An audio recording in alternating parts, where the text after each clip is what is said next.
Hey, it's Football Outsiders live cast, folks. Welcome to our big live broadcast that we do over the internet every weekday at 1 p.m. Eastern. And here we are for Thursday. I believe it is December 23rd. Oh my God, it's almost next year. Hi, I'm Aaron Schatz from Football Outsiders. I'm joined by Mike Tanier and Bryan Knowles. Can you guess which one of us does not celebrate Christmas? From today's headgear. Sorry, I had ho, ho, ho, Merry Week 16. Yeah. Merry Bookmas. Yes. Merry Bookmas. Oh, we'll get to Bookmas. It is a happy Bookmas. All right, we are here over YouTube and Twitch, Facebook and Twitter, widget in the corner of Football Outsiders. And later on the Football Outsiders podcast network, please, if you are watching us live, bring on your questions. We want all of your questions about Week 16, which is, as we were discussing before we came on the air. Oh, it is Festivus today, right? Happy Festivus. We will be the airing of grievances. Does anyone have any grievances they particularly want to air? We have nothing but grievances. That's what was going on before we came on. So I'm gonna pass on that. I mean, all of our favorite teams are in the playoff race. Yeah, that's right. You know, the Eagles not quite as much, but they're there. Merry Hurtsmas. And Merry Winsmas. And Merry Winsmas because we get an extra first-round pick next year. Yeah, and you get to watch Wentz on Christmas and root against him so that your first-round pick goes higher. It's a Christmas miracle here in Philadelphia. But also, when we were talking about before we came on air, the second week to be heavily affected by COVID, as witnessed by the fact that it is Ian Bookmas.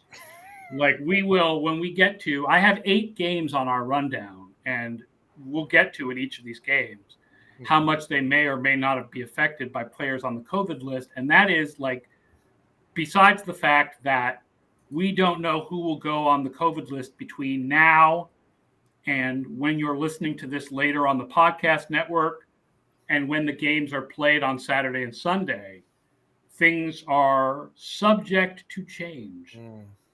Frustratingly subject to change. Yeah. So you may want to wait before you put down your bets. So we've got Bryan here in part to preview especially tonight's game, which is a nice, good one for Thursday. I believe this is the last Thursday night game of the year. Indeed. And it is the San Francisco 49ers at the Tennessee Titans. San Francisco makes the playoffs in 91% of sims if they win, 60% if they lose. The Titans make it 99% of the time if they win, 84% of the time if they lose. There's a big gap between these teams in DVOA, even though the Titans have more wins. San Francisco is 7th overall right now. Tennessee is 23rd overall, and they are getting back, apparently, both A.J. Brown and Julio Jones for this game. Is that official as of... Julio Jones has been, both of them have been practicing this week. Right. Yeah, it's not official for AJ Brown yet, but it looks that way. He's not on the injured list because he's still technically to be activated, but they can activate him at any point. The Titans are missing left tackle Taylor Lewan, who has a back injury, and left guard Roger Saffold, who has COVID. So Nick Bosa should have a good game against Kendall Lamb, who I believe we saw getting pushed around. I forget by whom, but Lamb had a real rough game against one of the elite edge rushers earlier in the year. So Bryan, tell me how you're feeling about those San Francisco 49ers at this point. I'm cautiously optimistic. I think it's still the best way to put it. I'm very optimistic about this week just because the Titans don't have an offensive line to speak of. I mean, with 2 players out and then with the other 3 players not exactly world beaters by themselves, Bosa and Eric Armstead and DJ, everyone's going to come in and crash the line. The Niners have shown who they are at this point. They're a team with some very solid strengths and some massive gaping weaknesses. They have no cornerbacks to speak of whatsoever. Mhm. So when the news that Julio was going to play and that AJ Brown was going to come back and play, that was a potential threat because the Niners cannot stop deep passes. And if the Niners fall behind, I still have no faith in Jimmy Garoppolo able to manufacture wins on his own. When things are going smoothly, Garoppolo has played great. Garoppolo can run the offense. Garoppolo can find the open receiver, but he doesn't make any plays where it's like, oh, we need something crazy to happen. Patrick Mahomes throw something sideways. Kyler Murray run backwards for 10 seconds of the ball. No, Garoppolo can't do any of that. But with the Titans missing so much of their offensive line, I think this one is going to be. I think the Titans are going to fall behind early, and the Niners are going to have a decently easy time of running the ball on them. I will say the 49ers are second in DVOA against the run. Yes. And they are fourth in DVOA against short passes. Yep, very strong linebackers. They are dead last against deep passes. Yes. Ambry Thomas, who will be the starting cornerback, may well be the worst starting quarterback in the NFL at this point in time. He's Mr. Illegal Hands to the Face guy. Is that correct? That was 2 weeks ago. Last week he was the I'm going to be in position and then watch everyone moss me play after play after play after play. After watching nonstop football with me, even my girlfriend understands that you cannot put your hands on the face. Yes. That is Thomas is a third-round rookie. He is not at all ready to be playing it right now, but the Niners just do not have any more warm bodies. The split seemed to suggest the idea of a Titans comeback, that the 49ers, even if the 49ers take the lead, they may not be able to fully stave the Titans off because even if the Titans have to build their offense around deep passes to try to come back, that's the biggest weakness of the 49ers. So, hey, woo. Absolutely. Yeah, if Tannehill has enough time to actually throw it, that's the problem. That's the way the Niners have been surviving is with their pass rush and with the linebackers taking away the short passing game. If the backups can hold up against the line, there are deep passes to be had, and that's going to be a problem against teams who can block. I just don't think that's the Titans this week. I don't either, and there's a difference between Julio Jones being back and Julio Jones being back. Yeah, I don't think Julio Jones will ever be back at this point. His hamstring is just going to bug him. Right. So, we kind of wait for that Julio to come, and they still got the two guys. They don't really have a number 3 and number 4. They also don't have an offensive coordinator who adjusts well to these situations. Last week against the Steelers, I think Tom said it on yesterday's podcast: is run on first down, pass on second down, or it's pass on second down, pass on first down, run on second down. There's these very predictable patterns they fall into. They didn't do a lot that looked like it was adjustment against the Steelers. I don't have a lot of faith in the Titans saying, oh, we've got this one opportunity, let's exploit it. LL Salerno asks if there have been any updates on Derrick Henry. Do we think he's healthy for the playoffs? There haven't been any updates, which means I do think he will be healthy for the playoffs because a few weeks ago, that's what they said, is that he would likely be able to return for the playoffs. So since there haven't been any updates since then, I'm still going with that. Ian Rapsheet sent a sort of cautiously optimistic, sounds like the agent talking thing that he would be back. But that was about 2 weeks ago. There hasn't been a lot since. I forgot to check one stat, which is very important for playing the San Francisco 49ers. Which is? Yards after the catch allowed.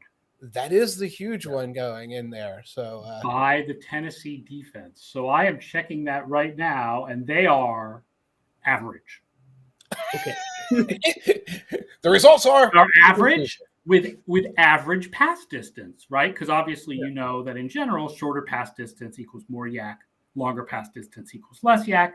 They have average pass distance allowed and average yak allowed. So average. But we know nobody gets yards after the catch like the San Francisco 49ers. Mm-hmm. Yeah, they've been the leader in Yak Plus in every year. Shanahan's been there, but one, and that was when Brian Hoyer was the quarterback. And it turns out you can't run a Yak Plus offense with Brian Hoyer. Yeah.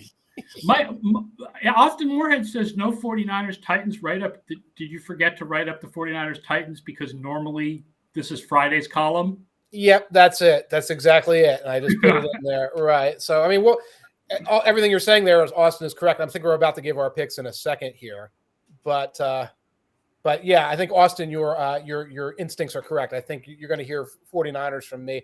I'm not sure what you guys are going to say on this one. Yeah, the line right now is 49ers by 3. And the FO picks love this pick. The only reason I didn't make this pick of the week is that it's the Thursday night game, and I wanted the pick of the week video to be more evergreen, to be able to be played all weekend. So I ended up going with a game that we're not discussing on today's program, which is Detroit.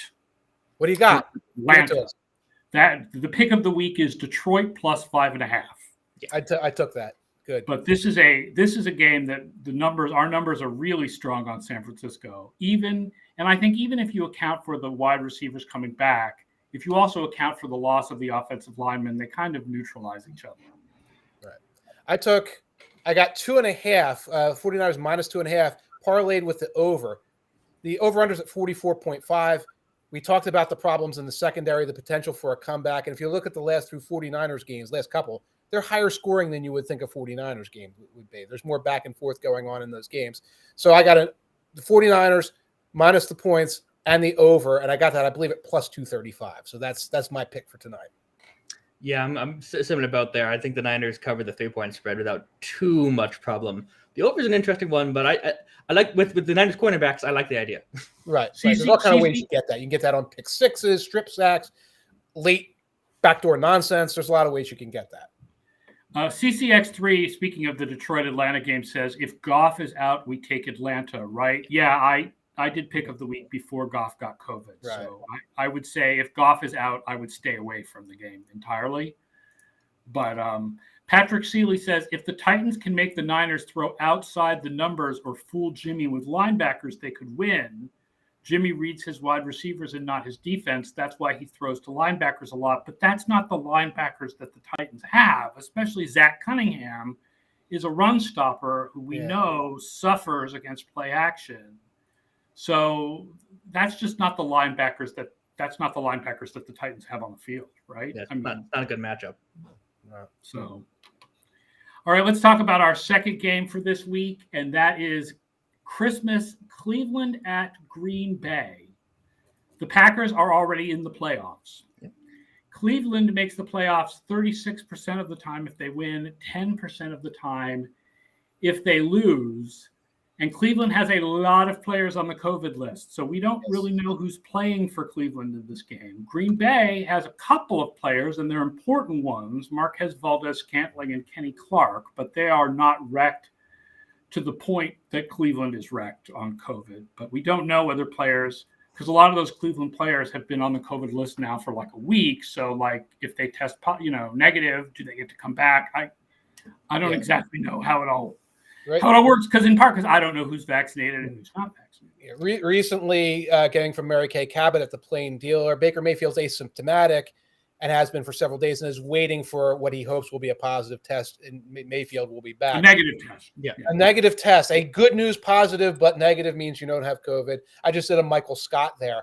But in addition to the COVID list, let's see, Greg Newsome was added. That's cornerback Greg Newsome to the list on Wednesday, so he's likely out.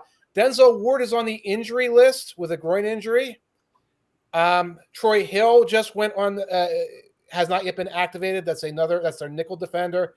And safety Josh Johnson was added on Monday. So when you're hearing these added Mondays, added Wednesdays, these are guys who are probably less likely to test out. And that's in the secondary that has to stop Devontae Adams and Aaron Rodgers. Right. If there's a silver lining there about the secondary problems, it's that the Packers have a ton of problems focused at the wide receiver position. Yeah. Scantling's out with COVID. Tanier and Carr are both banged up. So, they're both out. St. Brown and Taylor both banged up. So you still got Devontae Adams on Lazard, but you have, after that, I think you have Amari Rodgers being the third pass catcher at the moment. So maybe that balances out a little bit. But one split I found, which I thought was interesting, Cleveland's defense by down. Okay. 4th on first downs, 13th on second downs, 30th on third downs. Aaron Rodgers, 2nd on third downs. Yeah. Huh.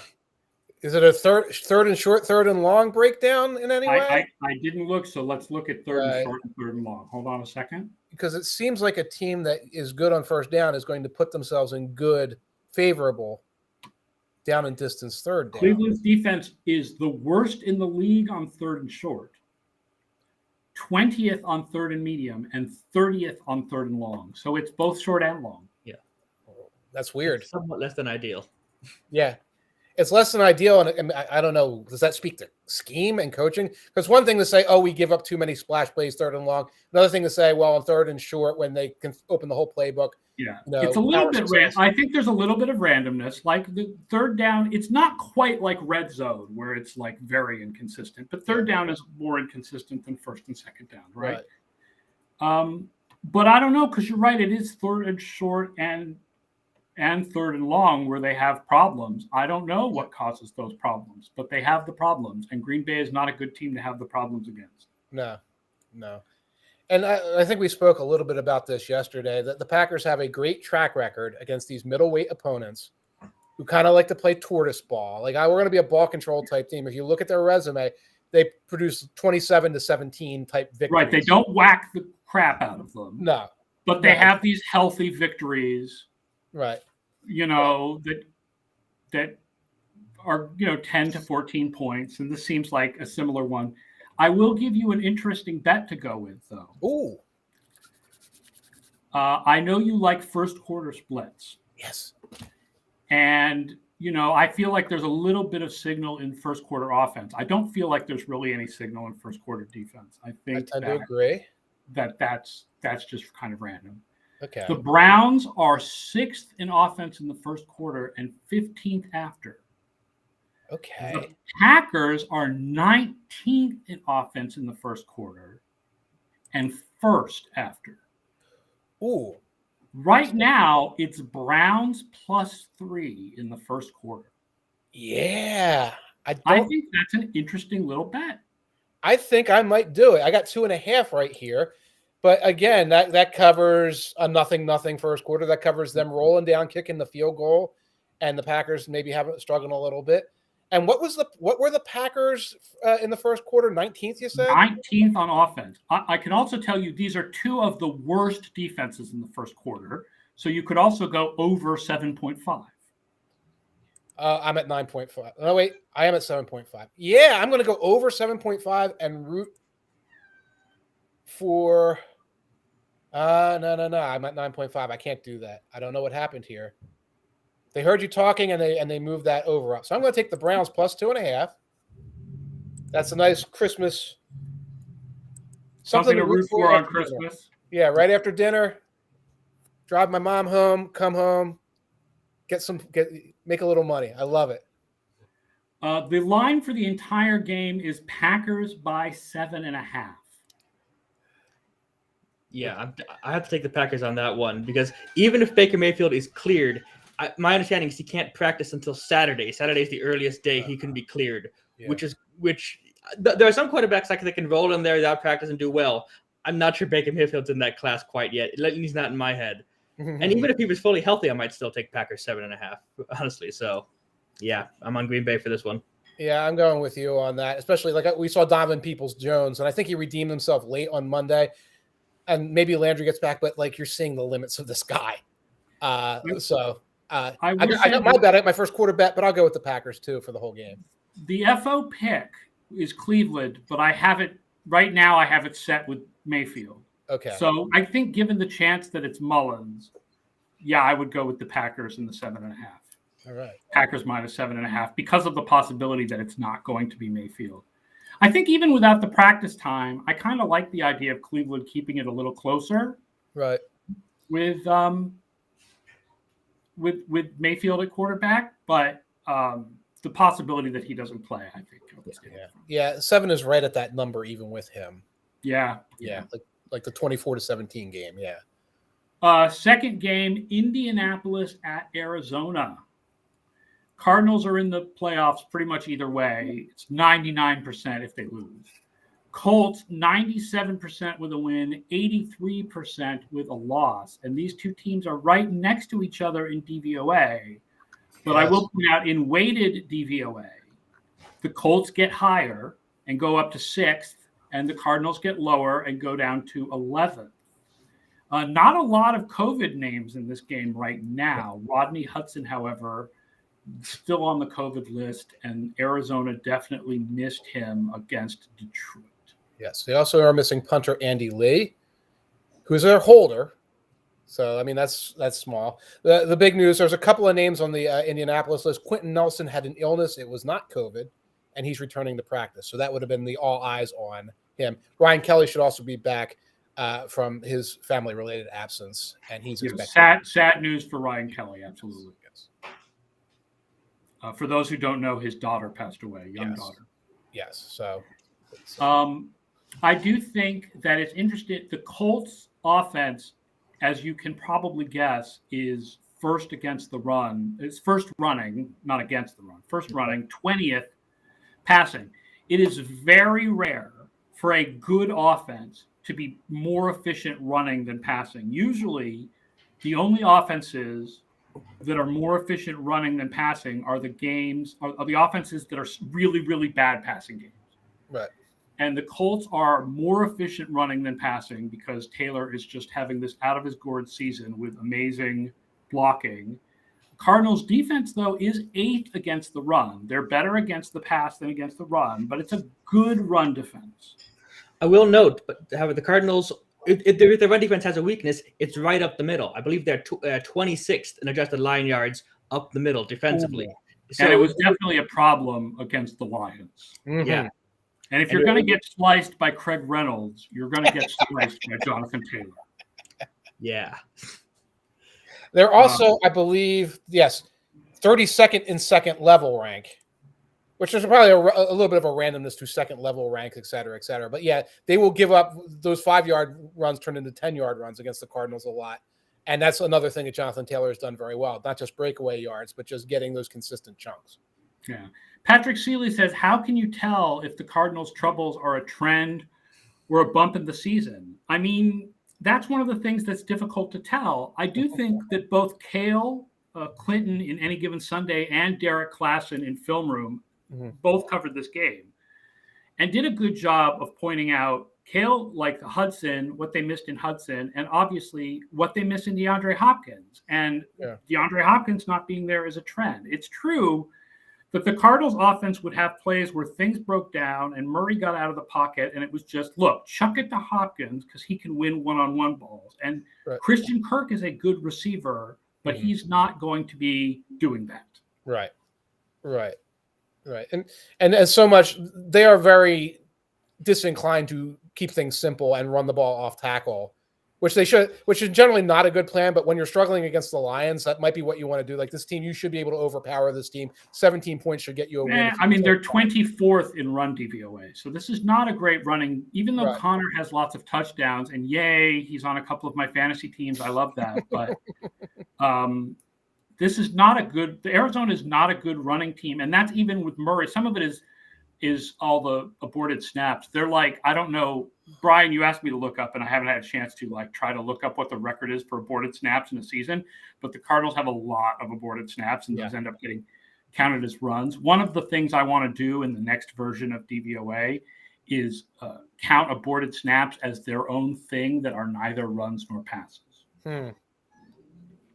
Interesting. But you're right. Even bumbled handoffs, I don't think really tell you about a team's actual ability to run the ball. They're just bumbled handoffs. Yeah, they tell you something about the running back sometimes, but not the team as a whole. CCX3 points out Edmonds has the top run DVOA in the league in a small sample. Wow. Didn't even spot that. He is back now. Edmonds is back. Well, because he hasn't played for a few weeks, so we wouldn't spot the small sample, but he is back now. The Colts are weak against wide receiver ones, which I guess is Christian Kirk now, and tight ends. So maybe a big Ertz game. Or Wesley, the kid they kept throwing to last week, that had us pulling our hair out as we were watching that game. Yeah, I don't know why he's such a big part of the offense now. He's not a tight end, right? He's a receiver. Is he a receiver? He's actually a receiver. The line on this game is currently Arizona -1. I'll take that. You'll take the Cardinals? I'll take the bounce back game from the Cardinals. We might be, as I wrote in walkthrough, maybe a little bit of a recency bias, a little halo around the Colts right now in terms of their overall quality. And based on last week, this is a blowout one way. Based on the whole season, DVOA says it's closer. I think the Cardinals are a better team, certainly than what we've seen last week and the last 2 weeks. So I'm going that way. Yeah, I'm with you too. The problem is I just have no faith in Carson Wentz. If the Cardinals offense does have a bounce back game, I don't see Wentz being able to really lead them back. He did nothing last week. I think he completed 5 passes. Less than nothing. He threw an interception to let the Patriots very embarrassing for the Patriots to lose to a quarterback who had that bad a game. It reminded me a little bit of Rex Grossman in the Crown Their Ass game. I mean, he succeeded on those 3 4th and 1 sneaks or 3rd and 1 sneaks or whatever they were, and so I mean that it's something, but just I have no faith in him being able to get the ball out if this becomes the Cardinals offense is ticking again. Can the Colts respond? Right. I'm going with recency bias. I'm going with recency bias. I'm going with weighted DVOA. Okay. I'm going with the loss of DeAndre Hopkins and Jonathan Taylor being able to run on the Cardinals. I would pick the Indianapolis Colts to win this game. Right. Previously, though, it was no line. Now it's Cardinals by 1. Either way, I would pick the Colts. And Patrick Seeley, you're right. The thing is, Carson Wentz can surprise defenders by throwing the ball so accurately to them that it kind of gets them mixed up. Like they're off their game when he throws the ball at them. So That's what happens. Aaron is going with the chat, most importantly of all. I'm not sure what that means. I don't know either. Oh, this CH of all time? Joey, you're going to have to inform me as to what that means. I hope it's not dirty. Yes, I hope so. Joey will hook us up here. Oh, there's a poll in the chat? Yeah. We don't get to see the poll. The poll is Gushy, what's this poll? 87% of us picked Indy. Okay. Oh. Yeah, Indy it is. We don't see the poll. I don't know why we don't see the poll. No idea there was a poll in this chat. That's awesome. Good for the poll. Yes. Baltimore at Cincinnati. Let's get to the Sunday games. This is the most important game of the week for playoff odds by far. Like over 100% leverage between the two teams. The Ravens are in the playoffs 80% of the time if they win this game and only 28% if they lose. The Bengals, 75% if they win, 24% if they lose. And obviously these teams have played before. Cincinnati won 41-17 in week 7. And we do not know who is quarterbacking Baltimore. No. Although Tyler Huntley has been so good that Baltimore actually has a higher offensive DVOA in Tyler Huntley games than in Lamar Jackson games. Baltimore also has 11 players on the COVID list right now. Yes. Cincinnati only has Chidi Awuzie, who went on it last week, therefore might come off before this game. Right. The Ravens had 13 healthy defenders yesterday at practice. That's not great. Oh, my God. The Ravens' defense is 29th against the pass and 5th against the run, and Jamar Chase destroyed them with 200 yards. Oh, my goodness. First time these teams met up. Right, and he was destroying Marlon Humphrey, as I recall, in that game. So, like, he was going up against... And there is no Marlon Humphrey now. Right, so now he's going up for, I don't know the names of the backups who are out there right now. Here's another stat to freak out Baltimore fans. First down pass DVOA, Cincinnati number 1, Baltimore dead last. Wow. I'm surprised at that by Cincinnati because their passing game runs hot and cold. But I'm guessing a lot of their big plays came either. Did I mark that down right? I feel like I didn't mark that down right. I think that must be something else. Cincinnati's okay, no, that's wrong. I don't know what I was trying to write down, but that is wrong. I take that stat back. That didn't sound right to me once I said it. And I don't know what I was trying to write down in my notes. And so it might be something else. I don't know what I was trying to write down. Never mind. Take it back. That's the thing we can do when we're on live is I can take it back. Michael Walsh says the Bengals are an excellent argument for a straddle bet. The line is currently Bengals by 3. I mean, I'm going to take the Bengals by 3. I'm not going to get carried away trying to middle anything or anything like that. But, one thing I did notice, the Bengals, we joke about like their inconsistency. Their defense has been very consistent over the last couple of weeks. I checked the DVOA, above average defense every week. The 49ers game, the kid kept fumbling the kickoff returns and everything, and that's why the score was higher. Their defense played pretty well when the ball wasn't at the 12-yard line, etc. So I think they're going to play well defensively in this game. So much of their up and down variance lately has been the special teams, both those fumbles and their kicker, Evan McPherson, rookie, goes between I kicked 4 50-yarders for the win and I missed a 40. Overall, they're above average on special teams. So right. They would seem to neutralize most of Baltimore's special teams advantage, other than that, you can't neutralize Justin Tucker on field goal. Right. And you can't, and also you either fumble or you don't fumble. And I think they changed out their return men to solve that problem. CCX3 says this feels like the 49ers game where Zach Taylor just chokes a lead away through conservatism. I would like to see the Bengals play a complete game offensively at some point. I believe they are dead last in offensive DVOA in the first quarter. I would like to see them start hot against the Ravens team, which is vastly undermanned. Because not so much for this game, because I do think the Ravens are just so banged up that I think the Bengals are going to manage this one. But if we're going to try to take them seriously over the last couple of weeks and possibly into the playoffs, I would like to see them actually take advantage of these situations and start. They are dead last. They are, in fact, dead last in offense in the first quarter. And yes, Joe Burrow, Patrick Seeley points out, loves to get sacked.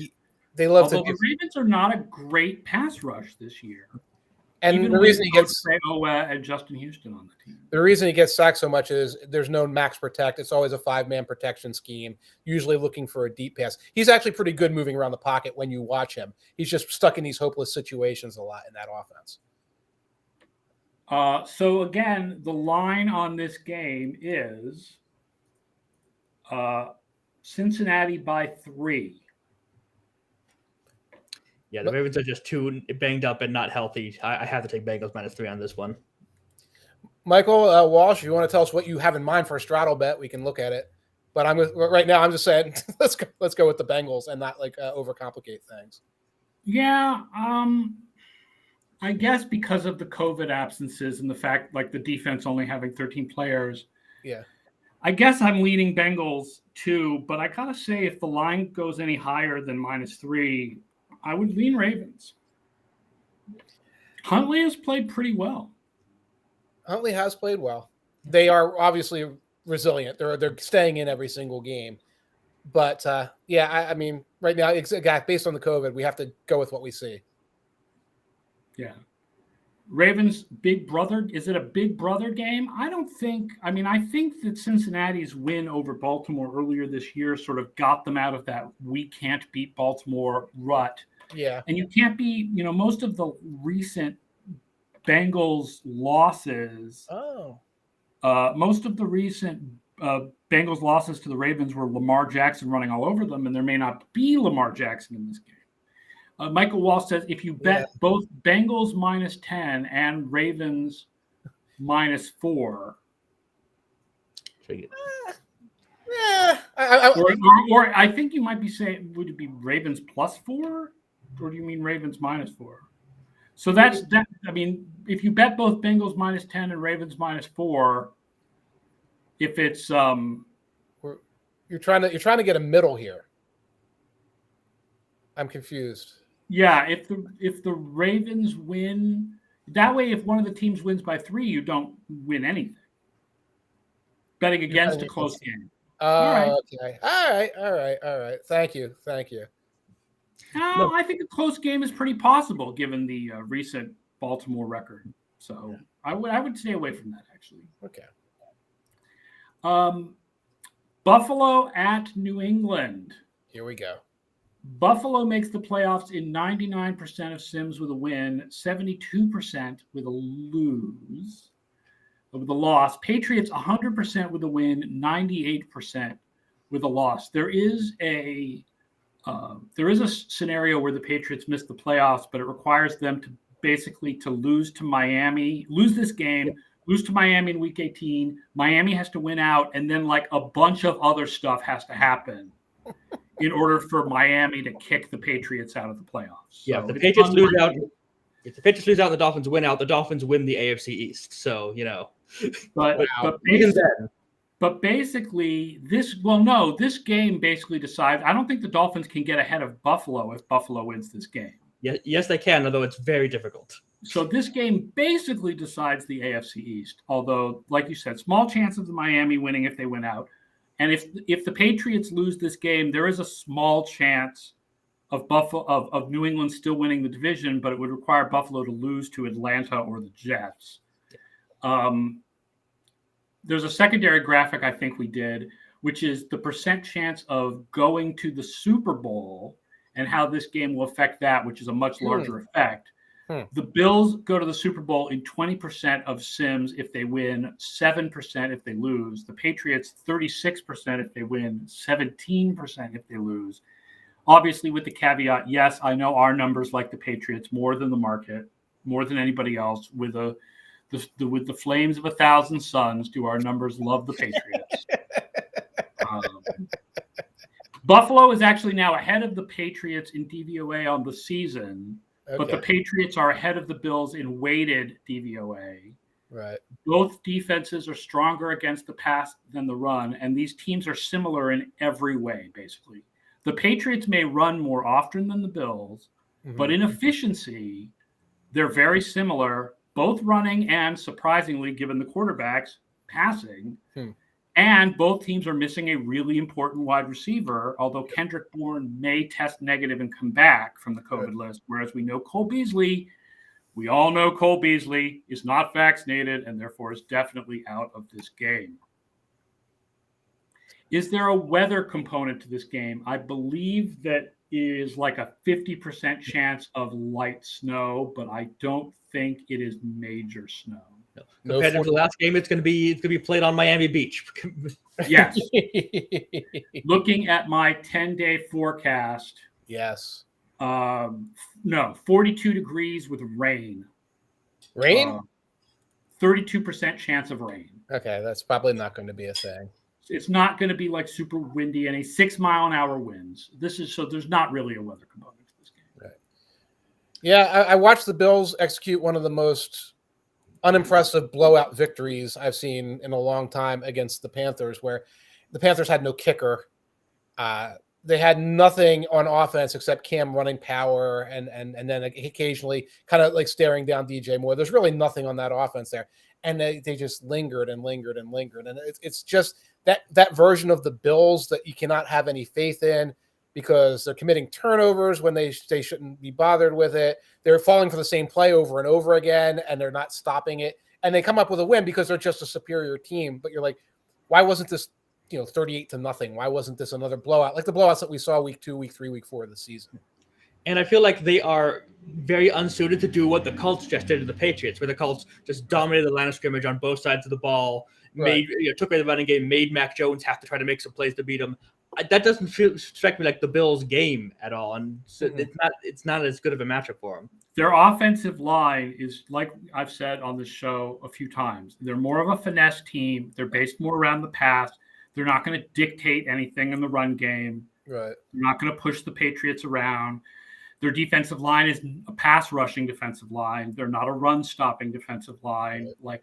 All credit to them for pass rushing, but that's what they do best.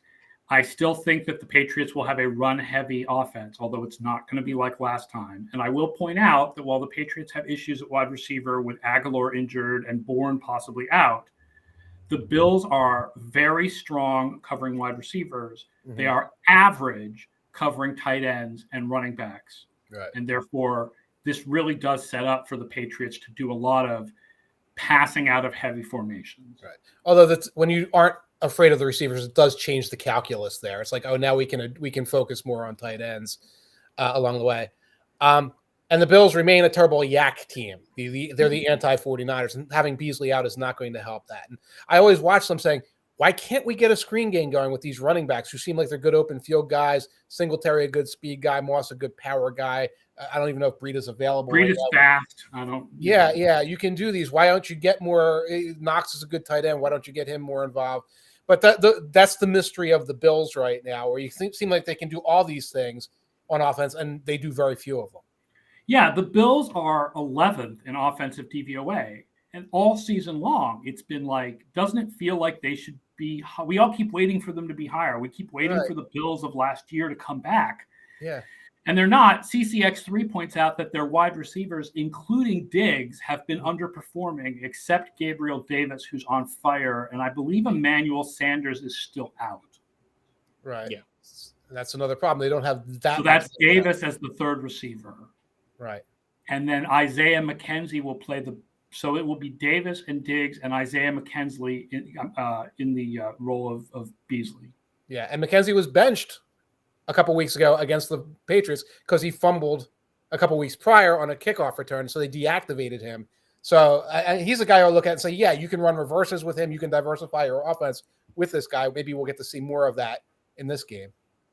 They also been deactivating Moss, by the way. They have been deactivating Moss. I don't know. I would think maybe in this game, maybe they feel like, it'll be colder. They need more of the power running. Although, like I said, it's not going to be an elements game. Right. So they don't really need the power running any more than you would in an average game.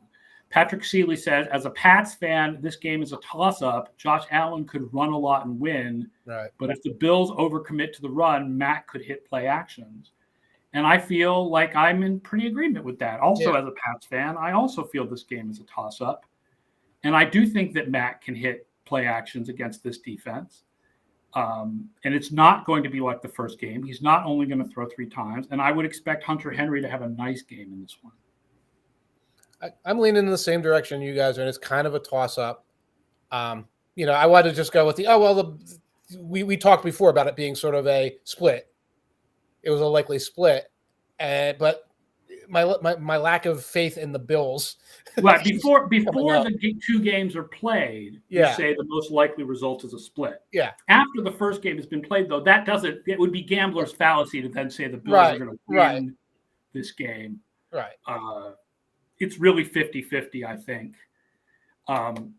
Patriots, I will say, their defense, we were talking about why the Bills can't really build a screen game. It's too bad the Patriots are weak against running backs as receivers, but they're super strong against tight ends and number 1 receivers. That's what I keep going back to. The Bills are a good team, but the Patriots are just a bad matchup for them in a lot of different individual ways. So I'm actually fairly confident the Patriots minus 2.5, I think it was. Interesting. Okay. I would actually pick the Bills plus 2.5 because I feel this game is so close. I would take the team that gets the points, whichever team that is. And right now it's the Bills. I don't want the Bills. I would like for the Patriots to win the division. Although, speaking as a Patriots fan, let's all be realistic about what our hopes were before the season. Before the season started, we all agreed a successful season would mean making the playoffs. None of us thought this team was going to be a Super Bowl contender. So just because their curve for the year went up in the middle and then down if they lose this game, I still think it's a successful season if they make the playoffs. But it'll be disappointing if they lose this game. Right. Now, and this is my last chance with the Bills. I'm going to take the Bills with a very low level of confidence. And if they can't find a way to manufacture one here, I'm done with them. I'm done with the Bills. I see. I'm going with the chat now. The chat with 57% Patriots on the poll. So now I'm pandering. Excellent. All right. Here's another 1:00 game. A lot of good 1:00 games.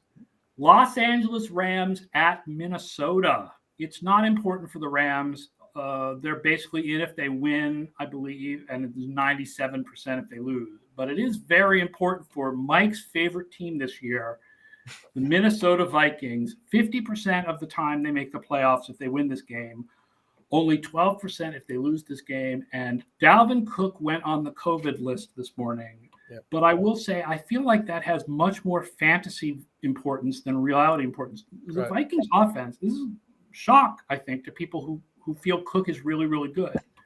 They're only 25th in run DVOA this year. Not totally unsurprising. They want to run, but they're not good at it. I'm checking Adam Thielen. I know that he was trying to warm up on Monday night. Yeah, they believe Thielen is going to give it a good shot this week and will have a better shot than he did last week. Right. Right. So that's obviously the guy you want to look at, not necessarily Dalvin Cook. The big game for Eagles fans, of course. We're not going to be talking about Eagles Giants, although, Brian, I know you want to talk a lot about Jake Fromm. But that's kind of who. Am I correct? That's who the Vikings are battling with. I mean, certainly people talk about there's 2 spots open in the NFC, but our numbers believe there's 1 spot open in the NFC because we love the 49ers so much. Right. That it's basically the 49ers are probably in. And so that leaves 1 spot open. And yeah, Minnesota and Philly are the closest. Yes, with Ian Book starting for the Saints. Yeah. We'll get to the Saints in a little bit, but yeah. Right. Well, you guys know my feelings on the Vikings. I don't have much to add. I'm not going to say, oh, this is a big playoff important game against a high quality opponent. I'm have a good feeling about the Vikings in any way. Interesting thing about the Vikings defense. The Vikings pass defense is 18th in DVOA, despite being 24th or lower against all 3 types of wide receivers, 28th against deep passes, and 24th against short passes. The thing they do well is rush the passer, where they're 3rd in adjusted sack rate, except they don't, according to ESPN's pass rush win rate. Their pass rush win rate has the Vikings at 25th. So it's just like when they get through, they're sacking a lot, and they must be blitzing a lot. And I feel like the Rams are an offensive line that can pick that up. Are they just good at sacking? I was going to say Bears quarterbacks, but they've only played them once. I mean, is that what we're seeing here? Good at sacking Lions, good at sacking some of the other opponents. Adjusted sack rate should adjust for that because it adjusts for opponents. So That's right. Yeah, they're really high in sacks despite being 25th in pass rush win rate.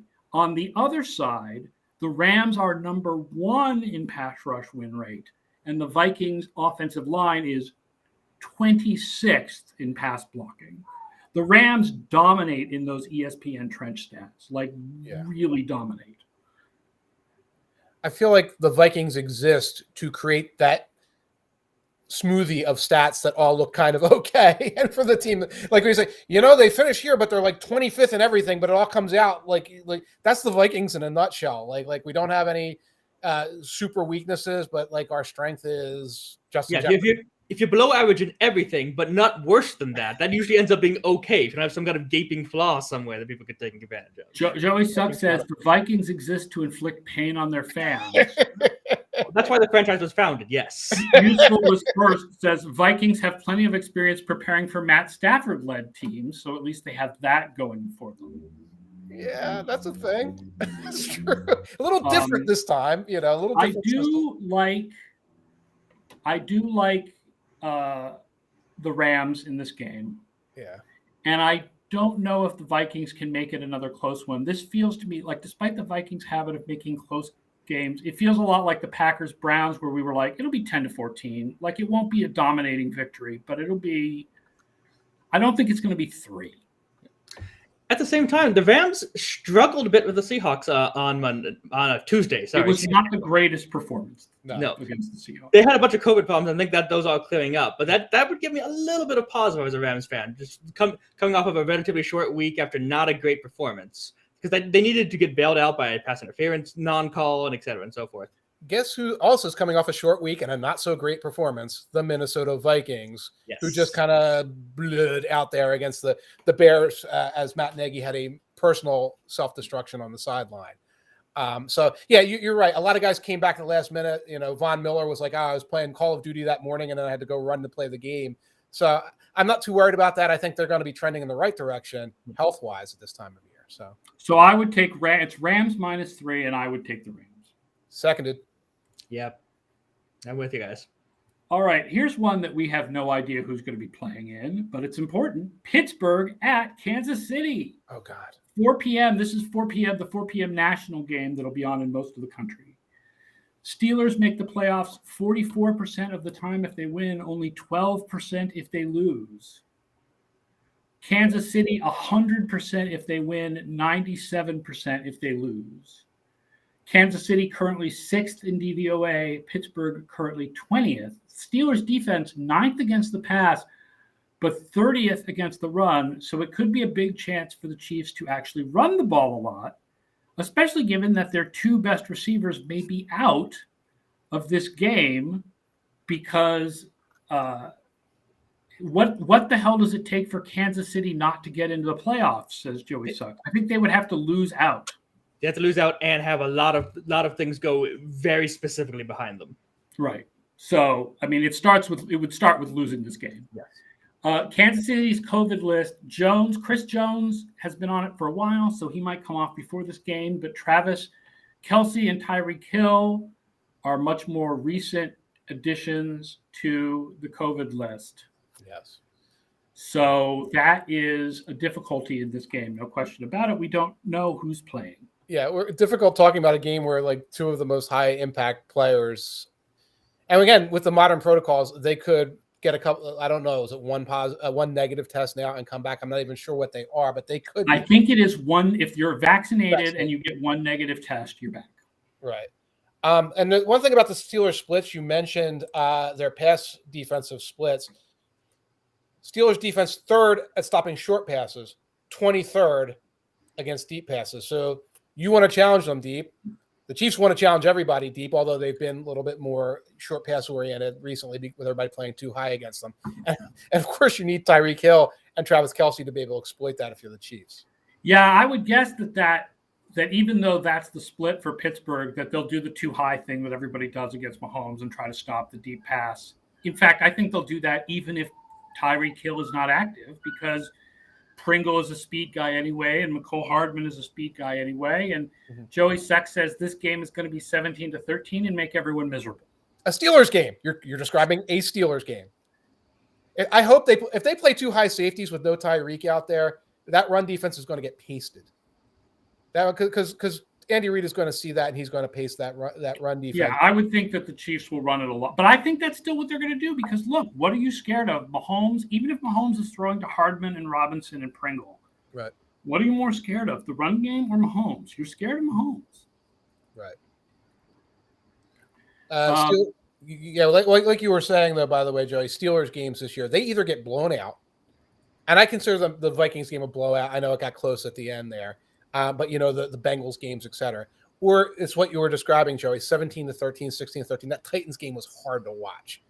And they try to string together these wins out of big plays by T.J. Watt.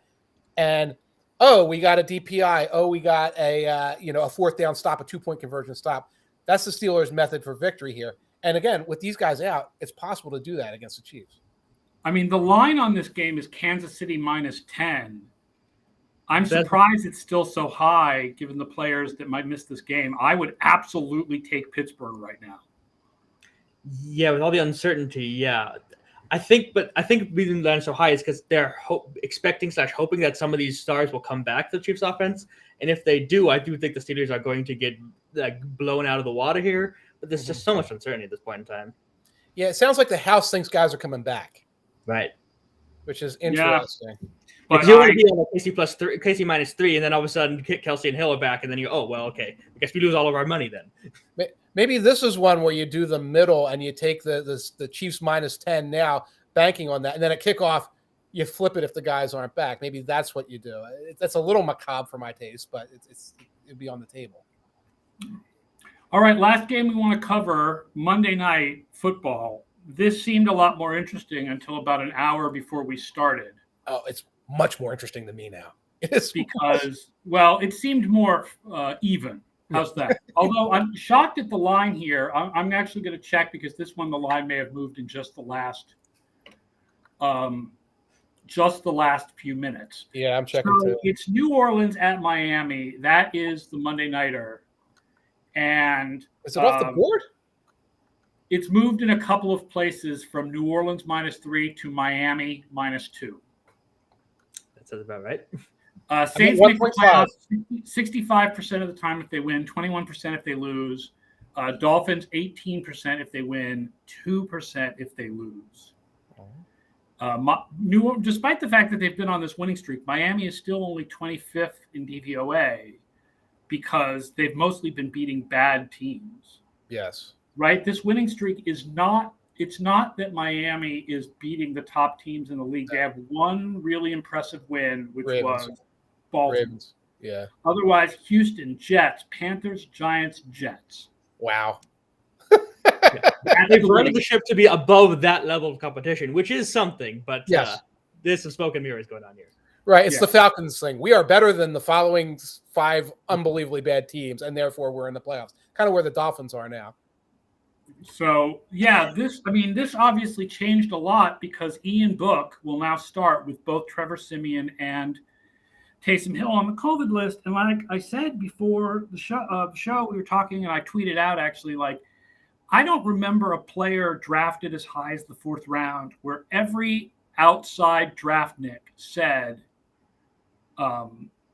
this guy sucks and should not be drafted.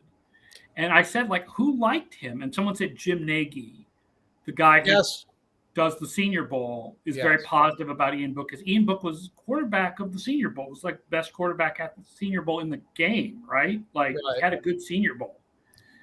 But, everybody agrees Ian Book's terrible. Yeah. So I can't believe that it's still only Miami -2. I have Derrick Klassen's review of Ian Book here. Don't think he's a meaningful prospect, but he can move.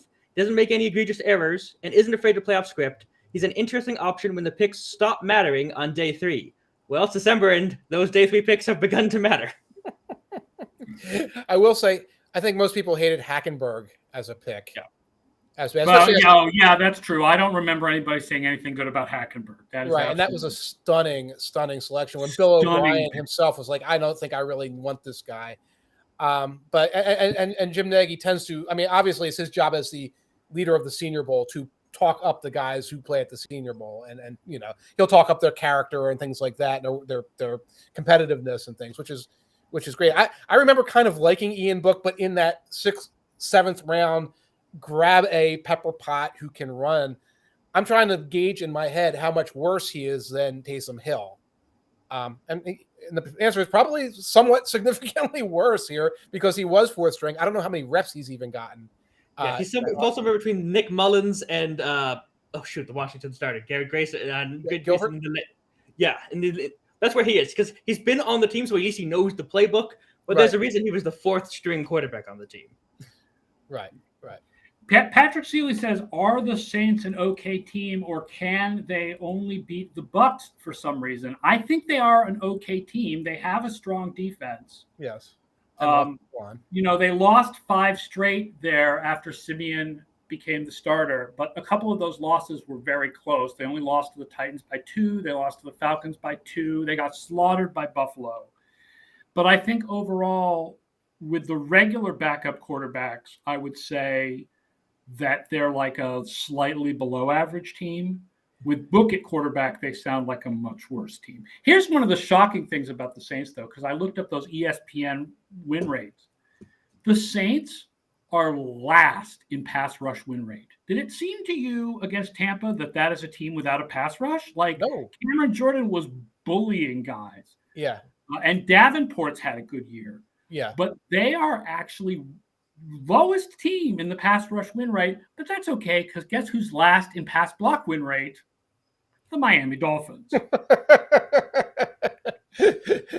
Yeah, that's the key. I believe the numbers about the Dolphins pass blocking more than I trust the numbers about the Saints winning, because again, I've seen that pass rush be effective. I'm not sure what's going on there. But I don't have an answer for why they keep beating the Buccaneers. Except I think it's that their defensive line seems to be the one defensive line that can really beat the Bucs offensive line. Yeah, and they seem to cover the receivers one-on-one well enough there. Yeah, it's they're not cowed by this thing, and it's like, oh, we can't cover these guys. Of course, they didn't have the guys this week, but in the previous game, it was the same way. Yeah. It's only the playoff game, and people have pointed out Brady didn't have the best numbers in the playoff games, but by DVOA, Brady had a good game in the playoff game. But all the regular season games, he's had problems against the Saints. This game, I can't listen to what people say about Ian Book and think that the Saints are likely to win this game. I trust a lot of people that I trust think he's horrible. But don't you trust Sean Payton's taste in quarterbacks? Not with fourth-string Flyers. No. That would Taysom Hill for year 8 of the experiment. No, I don't. I do not trust Sean Payton's taste in quarterbacks. This is a gift for the Vikings and the Eagles in that playoff race, and a little bit for Washington and 49ers on the opposite ends of it. This is potentially a huge shift in the race for that 7th seed. And a gift to the Dolphins in their long shot attempts. They win this game, their long shot attempt to win a wild card is less of a long shot attempt. Right.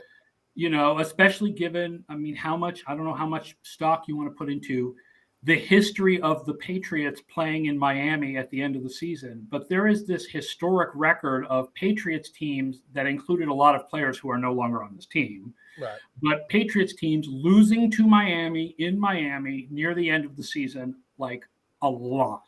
Going all the way back to 2004. A lot of meaningless games for the Patriots in there. But that could be the case here, too. Yeah. So, it's interesting. The Dolphins become interesting if they win this game, and it just became a lot easier for them to win this game. Poll results, Miami 100%. That's because everybody gave up. Like, Ian Buck, click, we're leaving the podcast. All right. What were you going to say? I'm going with the poll. Yeah, Miami. I'm going with Miami also to win this game now that Ian Book is the quarterback. Yeah, it's too much of a drop-off there. Even from Taysom Hill. Even from that wonderful offensive performance against the Buccaneers, it's too much of a drop-off with Ian Book. All right. It's an awesome Week 16. There's a lot of really good games. Thank you all for watching the show on Twitch and YouTube. Thank you for those of you who are listening to us afterwards on the Football Outsiders Podcast Network. Make sure you subscribe on your app of choice. Thank you to Bryan and Mike for joining me. We will be back Monday. No show tomorrow. Scott Spratt will take Christmas Eve off. We'll be back on Monday to review Week 16. Yes, happy holidays. Happy Merry Christmas to everybody. The other half of Happy Holidays I get to wish you next week. Yes. Once we get to new, people don't understand, but Happy Holidays is New Year's. See, New Year's is part of the phrase Happy Holidays. Always has been for decades. Decades, people. This was not invented. Never mind. Look on there. That's why I refer to this whole thing that goes on about Christmas as the war on New Year's. So I'm glad you stepped up to the plate. I was backing off, and you just ran in. All right, guys. We will see you next week. Enjoy Week 16, and Merry Christmas. So long, everyone.